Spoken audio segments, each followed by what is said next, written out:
So everyone, as you might know, I have read the Dresden Files by Jim Butcher quite a few times, and I'm generally not that much of a theory person.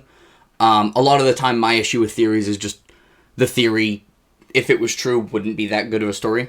And also just not the main reason I read books. But when you read a series enough, you come up with some tinfoil hat theories. And there's, I would say, 4 Dresden theories that I am completely on board for.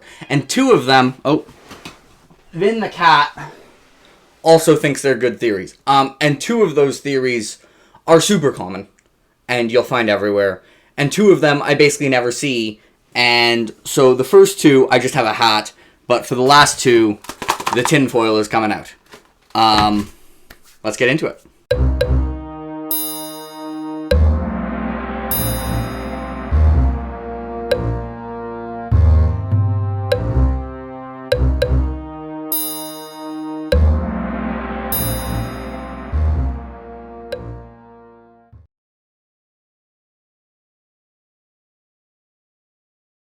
So this first theory has essentially no tinfoil.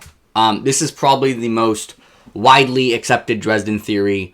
It's borderline just accepted as true, but I'm going to quickly go through the main pieces of evidence in the books other than just it makes sense. Also, this goes without saying, this video is full Dresden spoilers. I'm talking about theories, so if you're not caught up, shoo. Anyway, and the first theory is, of course, that the Black Staff is Mother Winter's walking stick. And there's really... the main piece of evidence behind this theory is just how much sense it makes. If you read the description of the Black Staff, which I have here. Ebenezar McCoy extended his left hand and spoke another word, and darkness swirled from the shadows and condensed into a staff of dark, twisted wood, unmarked by any carving whatsoever. Gee, that sounds like the walking stick. It sounds like a walking stick of some kind of being related to death. And then you move on to Cold Days in page 323 on the hardcover.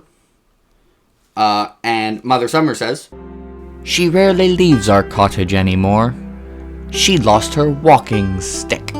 And that's kind of when Dresden fans connected the dots and was like, oh, Ebenezar has something that looks like the walking stick of a super powerful death-related being, and Mother Winter, who's one of the most powerful beings in the entire Dresden verse, and is super death-related. If you look at Harry's summons for Mother Winter in Cold Days, which is probably 20 pages before I have, I needed to represent one other primal force too, something that would call to the exact being I had in mind. Death. Longest shadow, darkest dream, she of the endless hunger, the iron teeth, the merciless jaws. Everything is as deathy as possible. He literally does it from his own grave. So doesn't have her walking stick. And then in Battleground, on page 308, but then her eyes settled on my grandfather, on the Black Staff in his left hand. Something about it seemed to stoke the furnace of her rage. Little boys should not play with adult tools, the Titan snarled. Yeah, so there basically Ethnu confirms that the Black Staff is something that belongs to a being that she considers well above the weight class of Ebenezar. So we have something that is clearly a walking stick, that is super death related, meanwhile that is confirmed to belong to someone far, far, far more powerful than Ebenezar, someone who Ethnu might actually have some respect for, and then meanwhile, one of the most powerful beings in the Dresden verse, who's super death related, lost her walking stick. So I consider this a 0 out of 10 on the tinfoil scale, because this is actually a theory that if this isn't true, I will be legitimately shocked. I almost consider this theory canon at this point. It's, I think, pretty obvious. So yeah, I would say I'm so sure about this, and this isn't me coming up with this theory. This is probably the most well-accepted Dresden theory you will find. But now, we are going to up the level of tinfoil a little bit.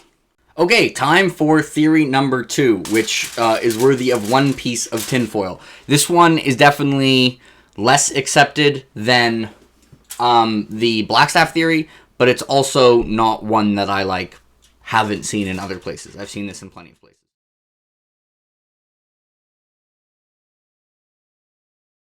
And the theory is that Thomas will take up Amarachius at some point in the future and become a Knight of the Cross. Now, for those who don't know, Amarachius is the Sword of Love. That's what the ammo part is.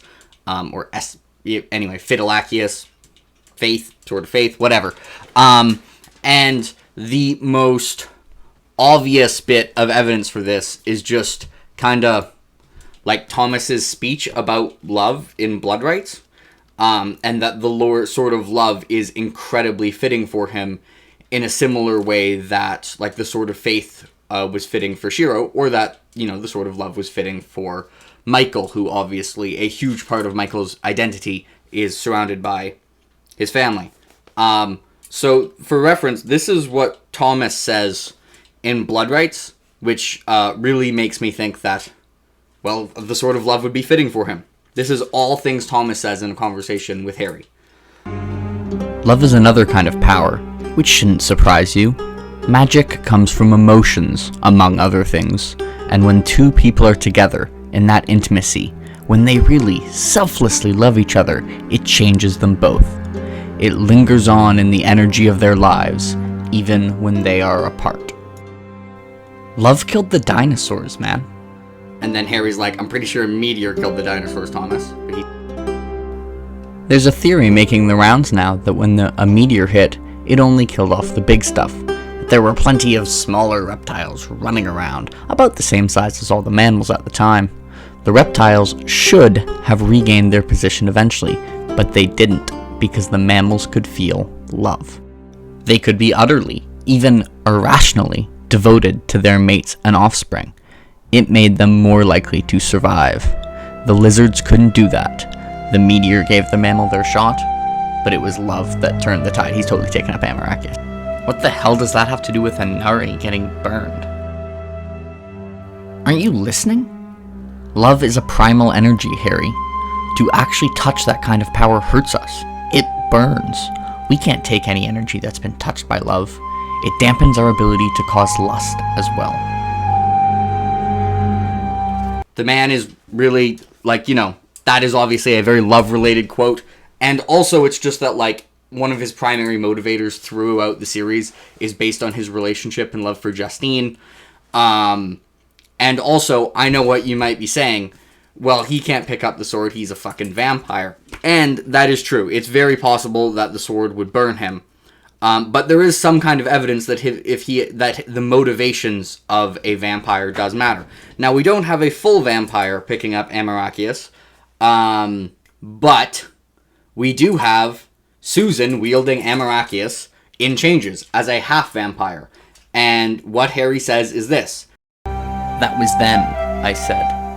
This is now. You're doing what you're doing because you love your daughter. If you stay focused on that, this sword will never do you harm. So, there is, we have proof that someone's motivations and why they're taking up the sword could be very, very important for determining whether they are able to take up the sword, even if they're someone who would normally not be able to. Now, the main reason I like this theory isn't because of those two pieces of evidence, but it's just also would be really cool. And a lot of the time, what I don't like about theories is they'll be logically supported, but it just wouldn't make a very good theory. This is why I don't have a good Cowl theory, because while it is true, for those who don't know, the most common theory on who Cowl is that it's Simon Petrovich, who's the person who was on the senior council who died right before the start of Summer Night. And it's totally fits that it would be Simon Petrovich. Simon Petrovich is the one who taught Justin to mourn, so his magic would feel familiar. He would be extremely powerful, but Dresden wouldn't recognize him. It does fit in a lot of ways, but it would just be, unless something changes, not that exciting of a reveal. If it's like, oh, Cowl, this mystery is Simon Petrovich. I imagine the people who aren't crazy like me and have reread the series a bunch of times would go, who the hell is Simon Petrovich? But Thomas taking up Amarachius would be an incredible moment. It would make a ton of sense in hindsight for the people who didn't have this theory. And I think, I just don't think the swords... I think the swords will care more about Thomas's motivation than what he actually is as a vampire. I think one point of Thomas's relationship, and even a theme of the Dresden Files, is that a lot of the time that is choice. And so it seems much more fitting for me for Thomas to be able to make choices that let him be able to take up Amarachius with the themes of the story, than if it turned out that it's like, sorry bud, no matter how selfless of a person you are, or how correctly motivated you are, the sword is not going to let you take it up. That just doesn't fit thematically with the Dresden Files, in my opinion. So I do think Thomas is going to take up Amarachius, and these have been my less tinfoil hat theories. We can now prepare ourselves for my next theory, is how the series ends. And is much more tinfoil hat. And it's also one, Thomas Amarachius, this isn't one where I was reading the series and I was like, it would make sense if Thomas came up with Amarachius. This was, I saw someone else say it, and I was like, that makes a lot of sense. The next two theories I haven't seen in other places. I'm sure other people have come up with them. I just haven't seen them. But the other two are me reading the books and being like, I wonder if this. So, let us get into it. We are going for more tinfoil.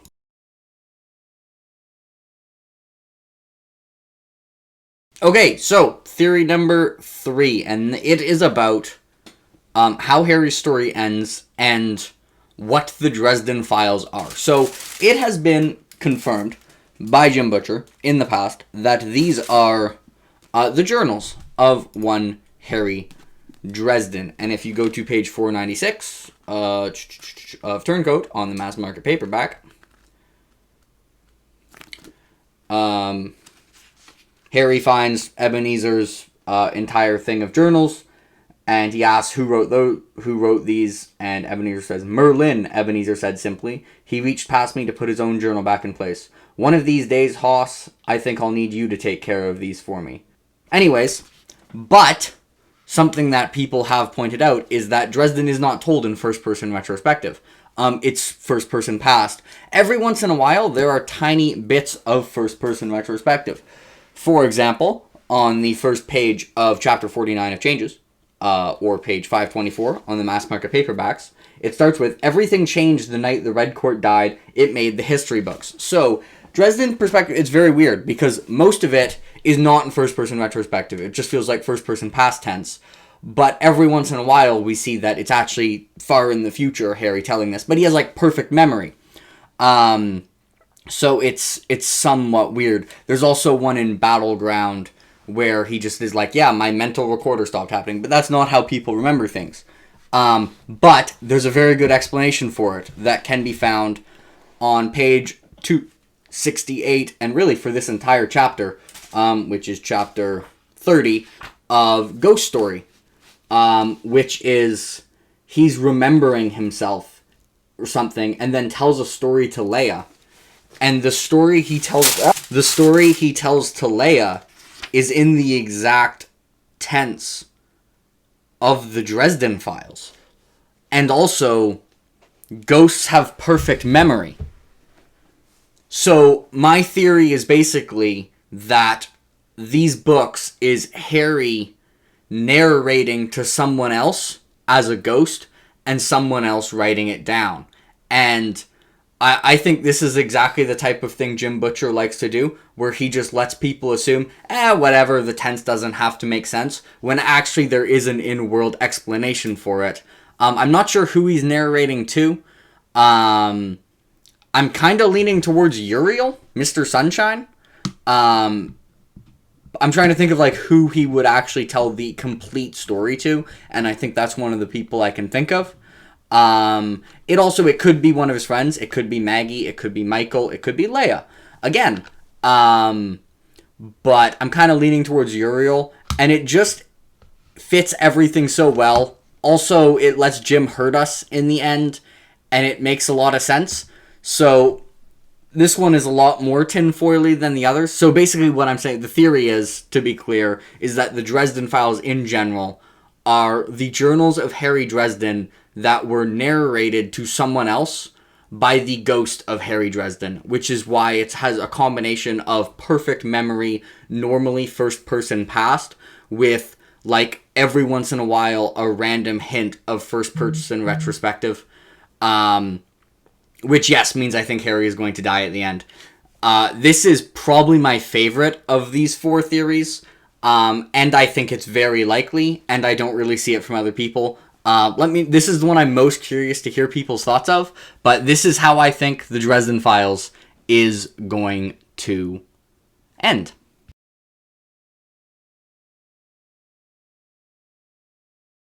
And so I had to go, so I'm back another day. That's why I've changed shirts. But I am back for my final tinfoil hat theory, which is basically solely about peace talks and a theory for book 22, which is going to be the time travel book.